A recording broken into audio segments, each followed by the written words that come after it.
Bonjour à tous et bienvenue dans cette nouvelle édition du Grand JT des Territoires. Voici tout de suite les titres de l'actualité. Victoire législative, bataille quotidienne, l'intégration de l'IVG dans la Constitution n'a pas effacé les obstacles.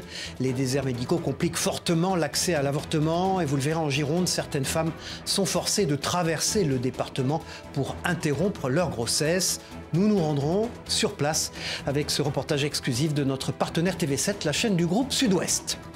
C'est un changement d'air à l'école. L'uniforme scolaire fait sa rentrée.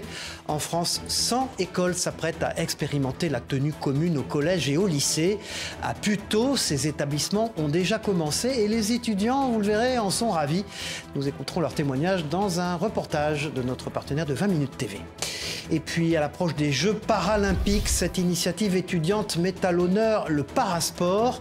Plus de 30 activités adaptées aux personnes en situation de handicap étaient proposées lors de cet événement. Près de 2000 personnes y ont participé. Nous y reviendrons avec notre partenaire WEO, la chaîne de la Voix du Nord.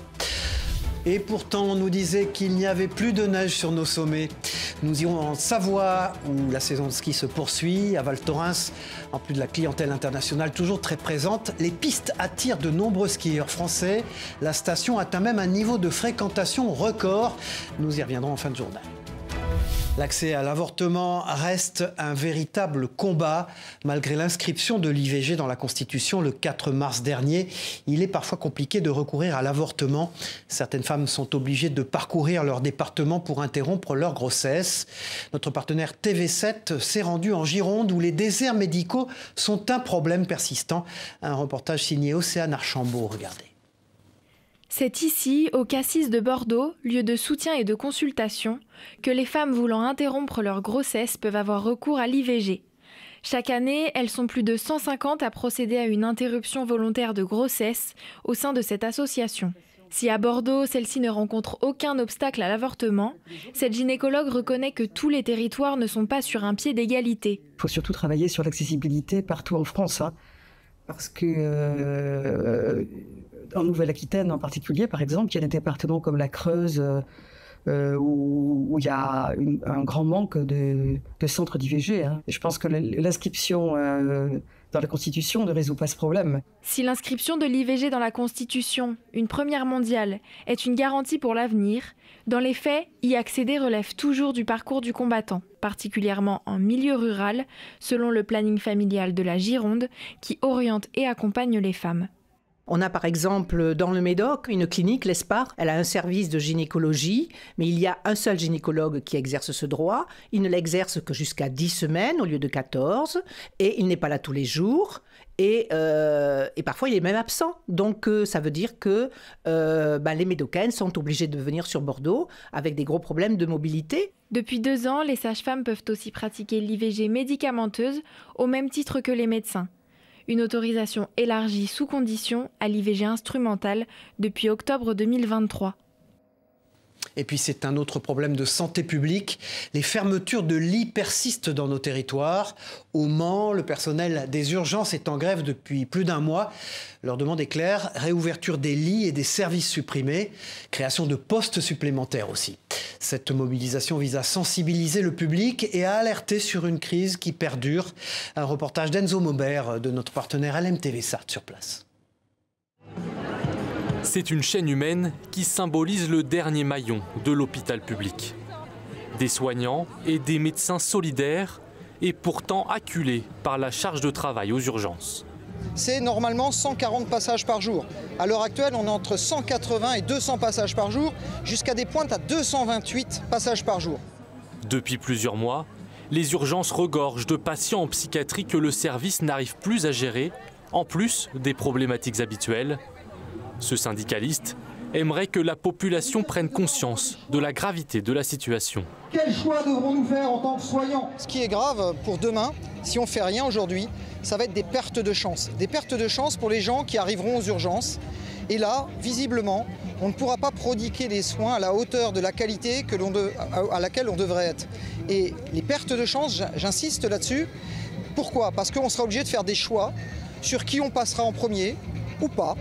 Et que derrière, ça peut avoir des conséquences très graves. L'hôpital du Mans reste le seul établissement de santé à accueillir des patients 24 heures sur 24 dans le département. Les syndicats ont lancé une pétition pour soutenir leur mouvement et ont invité la ministre de la Santé à les rencontrer prochainement. Un vent de changement souffle sur l'école, je vous le disais dans les titres. L'expérimentation nationale de l'uniforme à l'école est lancée. Dans ces établissements à Puteaux, les élèves doivent désormais porter l'uniforme scolaire, blouse bleue marine pour les plus petits, polo blanc et pull bleu pour les plus grands. L'objectif est de renforcer la cohésion entre les élèves. Un reportage de notre partenaire 20 Minutes TV sur place. Dans cette école située à Puteaux, la semaine débute avec une grande nouveauté.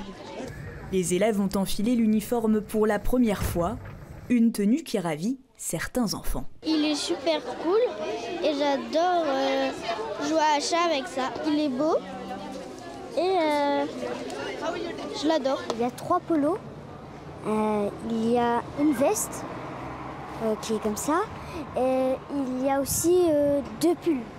Au total, 3 établissements à Puteaux participent à cette expérimentation nationale. Une nouveauté qui plaît à ses parents d'élèves. Ça permet d'unifier, de rendre, entre guillemets, d'abraser tout ce qui est les différences sociales entre les différents enfants. Malheureusement, ceux qui n'ont pas de possibilité d'avoir des marques ou tout ça, voilà, maintenant ils sont au même niveau. Il n'y a pas de différence entre les enfants et je trouve que c'est vraiment bien. Justement, ils ont le sentiment d'appartenance à la même école. C'est vraiment bien. C'est très facile d'habiller ma fille, donc ça me facilite la vie le matin. Il faut vivre l'expérience, puis on verra ce que ça donne. À ce jour, Puteaux est la première ville francilienne à tester le port de l'uniforme, qui concerne 900 élèves. C'est une application qui veut révolutionner le monde de l'entraide. La société Wanted a été créée à Marseille sous l'impulsion du chef d'entreprise et président de la Banque alimentaire des Bouches-du-Rhône, Joseph Arakel. L'objectif de cette entreprise, c'est de démocratiser et de toucher l'ensemble du territoire dans les prochains mois. Un reportage signé Rudy Dahan de notre partenaire La Provence à Marseille. Une application capable de signaler en urgence une personne dans le besoin, c'est ce que propose Wanted.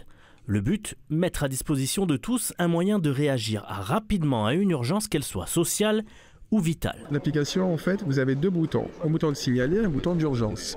Oui, le bouton d'urgence va vous permettre d'avoir tous les numéros d'urgence du territoire qui sont tous centralisés.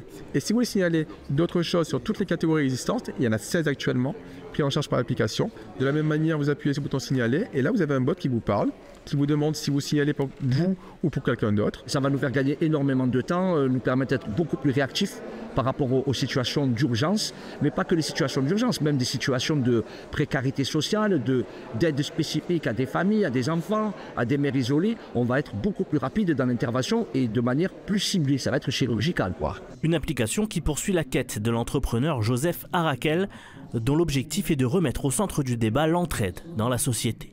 On va être utile parce que des gens nous ont aidés. Peut-être que c'est pour ça qu'on reproduit ce schéma.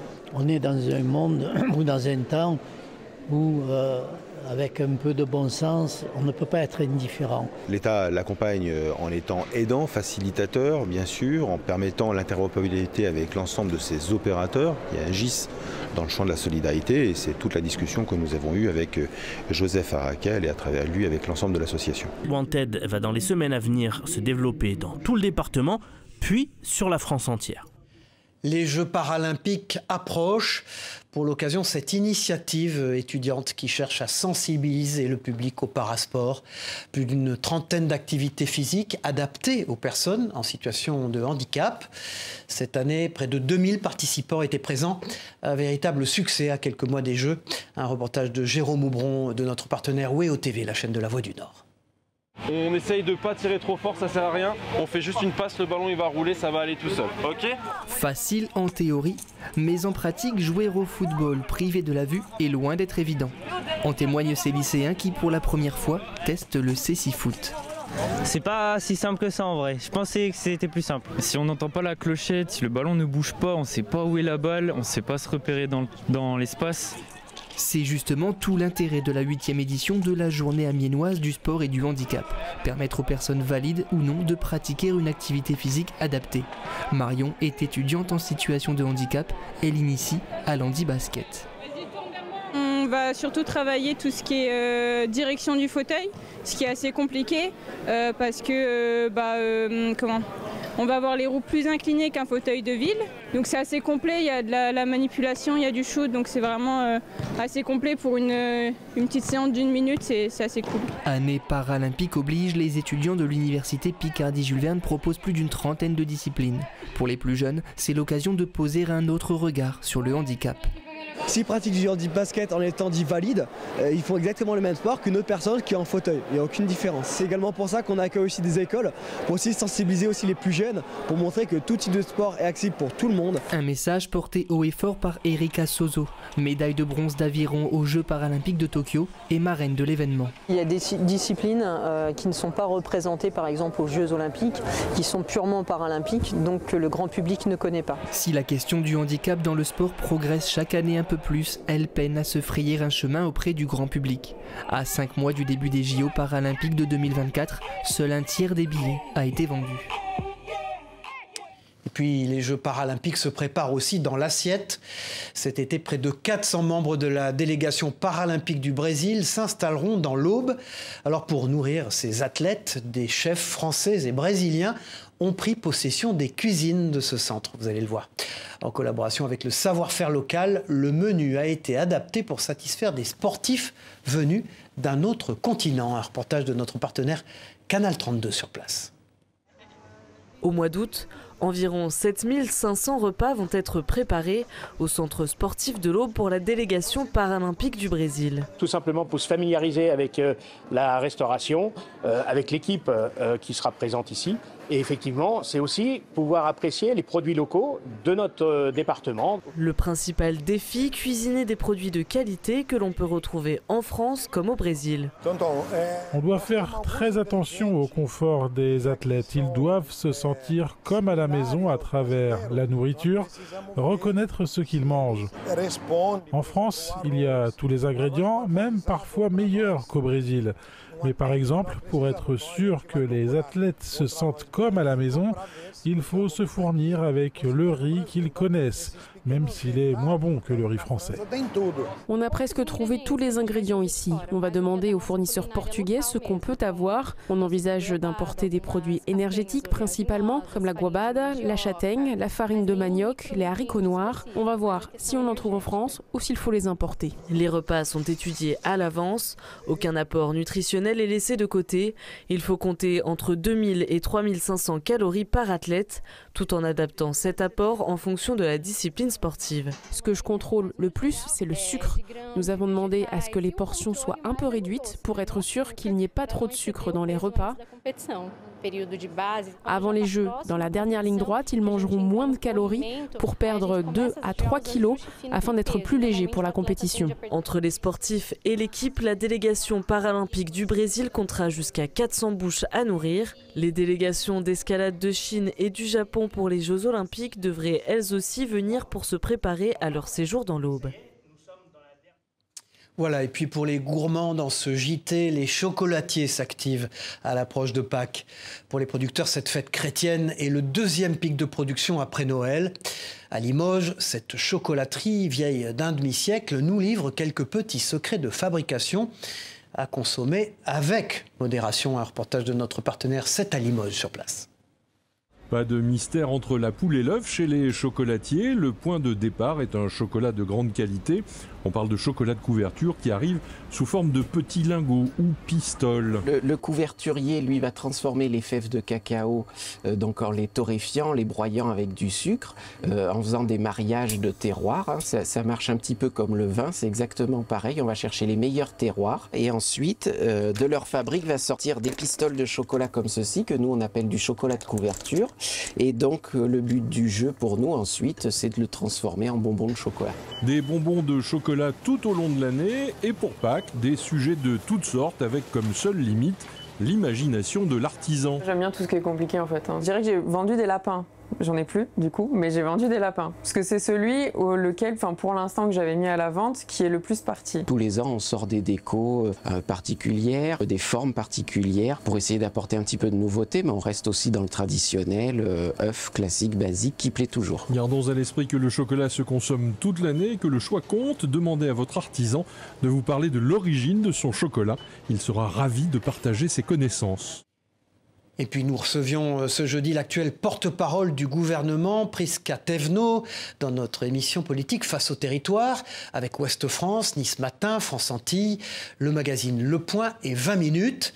Je vous propose d'écouter Prisca Thévenot, à la fois porte-parole du gouvernement et ministre chargé du renouveau démocratique sur TV5. Regardez.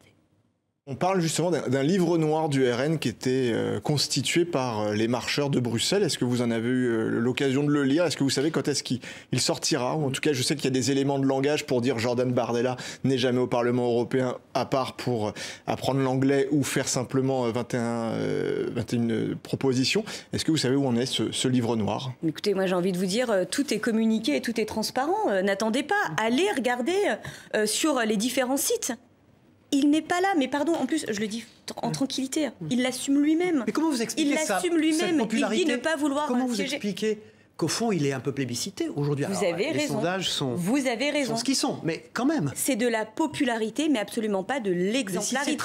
Ce n'est absolument pas de l'exemplarité. Si c'est traduit en vote, comment vous allez faire? Et ça, chacun est libre de son vote.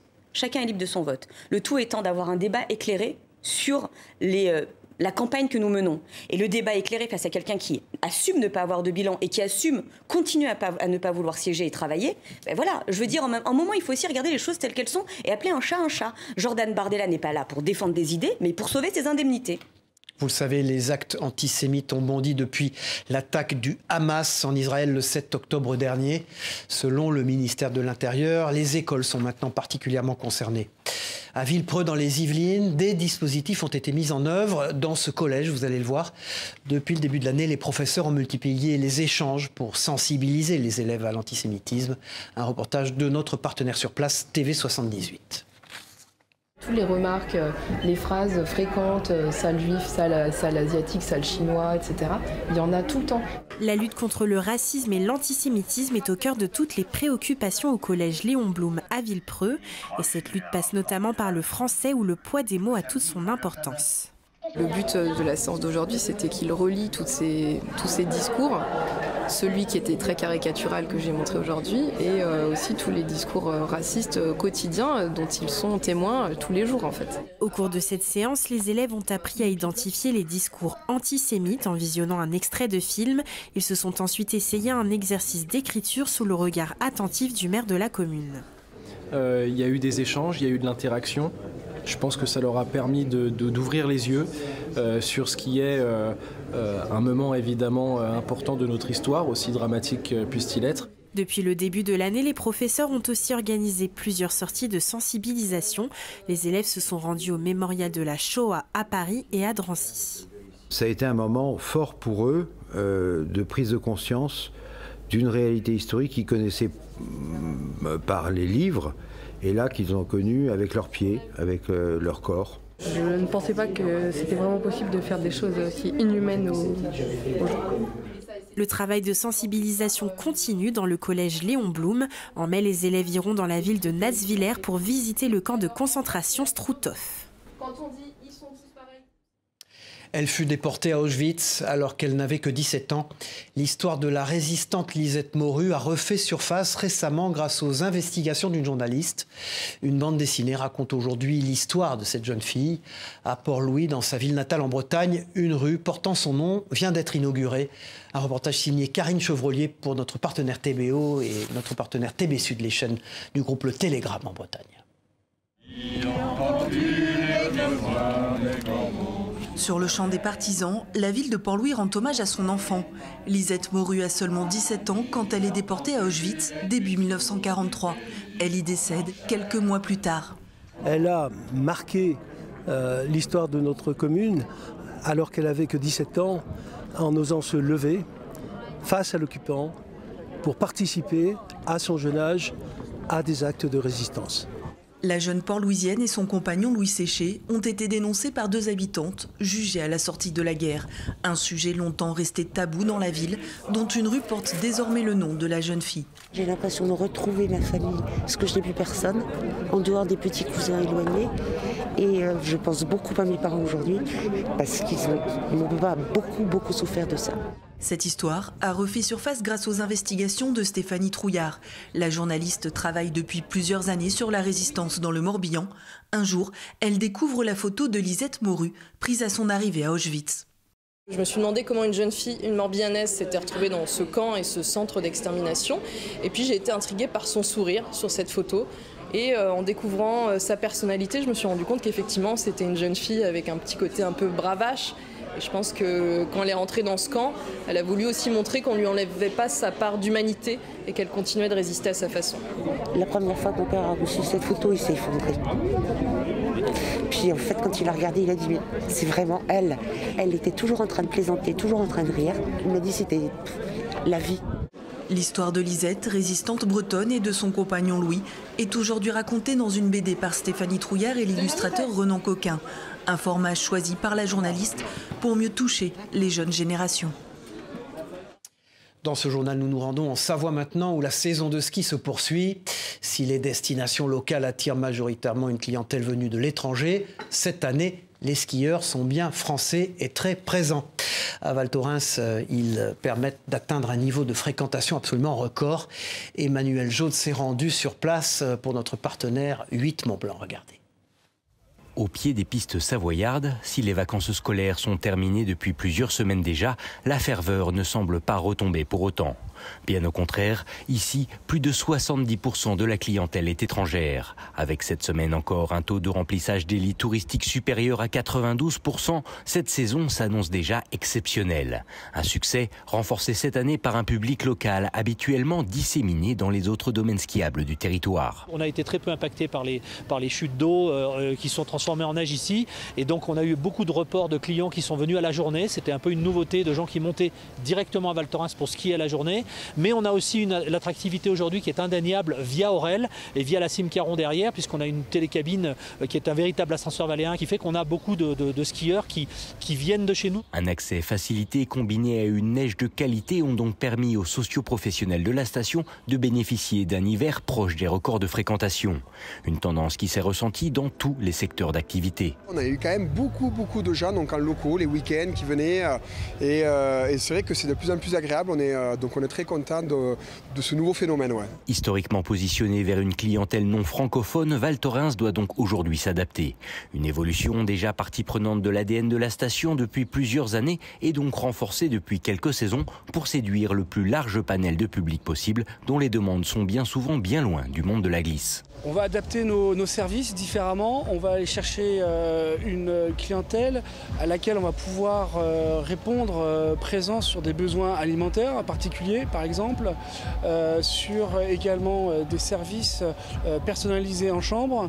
On va aller aussi pouvoir proposer des activités communes, collectives. On va se diversifier et donc s'adapter. Une capacité d'adaptation qui a notamment permis à Val Thorens de remporter cette année encore le trophée tant convoité de meilleure station de ski au monde. Un titre qui lui a déjà été décerné 8 fois sur les 11 dernières années.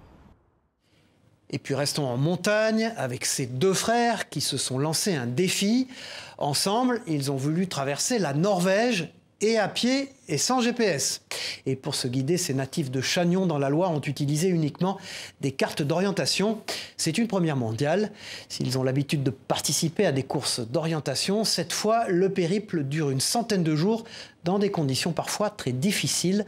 Je vous propose d'écouter l'un d'entre eux au micro de notre partenaire TL7 dans la Loire. On est passé par tellement d'épreuves que ça nous a rapprochés énormément. C'est sûr qu'avec Fleury, pendant un mois après l'aventure, on ne s'est pas du tout parlé parce qu'on avait besoin de couper.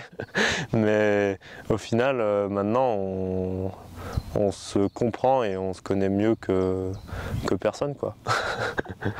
Voilà, et puis pour finir ce journal, nous partons en Haute-Garonne où 100 collégiens ont eu l'opportunité d'assister à un entraînement du Toulouse Football Club.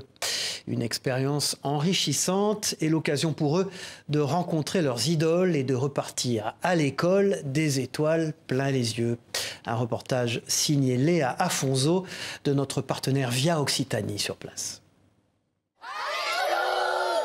Voir les joueurs du TFC, c'était leur rêve. Aujourd'hui, ces 100 collégiens toulousains l'ont accompli. Pendant près de 3 heures, ils ont pu partager un moment avec leurs idoles, visiter le stadium et assister à un entraînement de l'équipe.